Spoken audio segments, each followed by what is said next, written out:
Hey folks, it's Jim. This is my portable power station storage locker slash Faraday cage. You can see it's thick steel and all that. I'm not sure what this was for, an ammo locker or something, what it was originally designed for. Remember, I got it free on the side of the road a long time ago.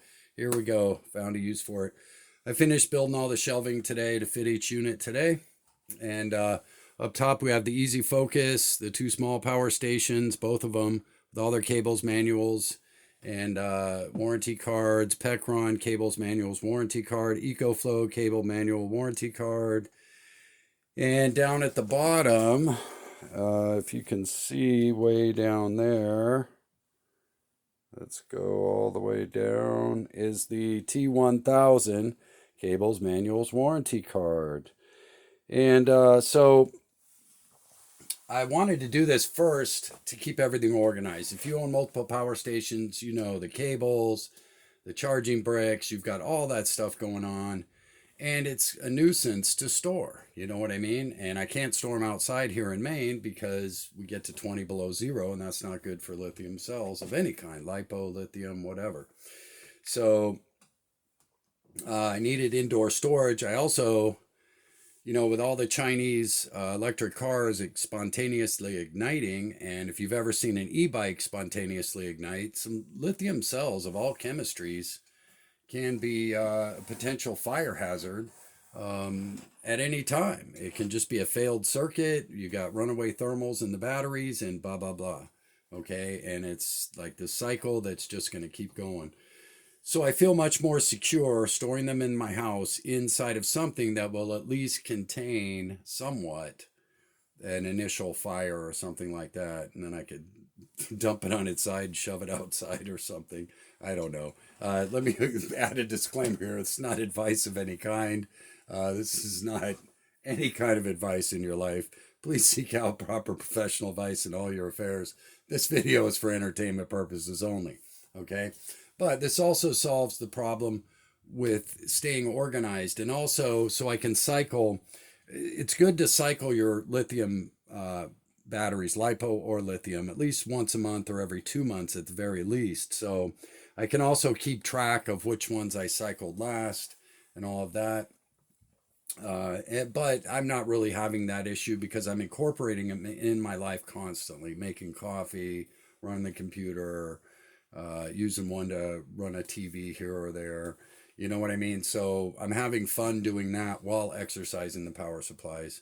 And so I'm not really running into that problem, but you may. Okay. So, and I'm also buying another one. So that's why the bottom where the T1000 is a lot bigger than the rest because the next one that's coming in is a little bigger and it's lipo 4 and all that. And so it's going to need a bigger space when I do store it. Although I plan on working the heck out of that one. So I don't think it's going to be stored an awful lot. But yeah, here we go. So everything's organized. I feel much more secure with these being stored in my house now. And it's also a Faraday cage because this is super thick steel and I don't know if it was an ammo locker before or a gun locker. I'm not sure what it was originally before because again I built the shelves, so I'm not exactly sure what it was before. I just knew this it would cost about $300 to replace this locker in today's market or more because it is serious steel here. So I'm not exactly sure, but it also works as a Faraday cage. I may have to tape, the door seam and that's it, but there's no other leaks in this locker. There's no vents, nothing like that. So I'm pretty sure it was an ammo storage locker at one time, possibly. I should ask the guy because he was on my bike route what he used it for, but it was probably ammo storage. And it seems to give a great Faraday seal because I've tried getting a signal in and out and I couldn't do it. So it seems to be good enough for Faraday right now. However, if World War III were to start, I would quickly also metal tape the door seams just real quick and be done with it. And then I'm positive I'm going to get a good seal no matter what. But I'm pretty confident right now it'll work pretty well. But there we go. So we got a Faraday cage. We've got organization and storage for all those cables and power bricks. And we've got a way to keep track of which one we used last and which one needs to be cycled to maintain that cycling of the batteries. And all of our warranties and manuals and all that stuff, cabling, it's all contained and neatly organized.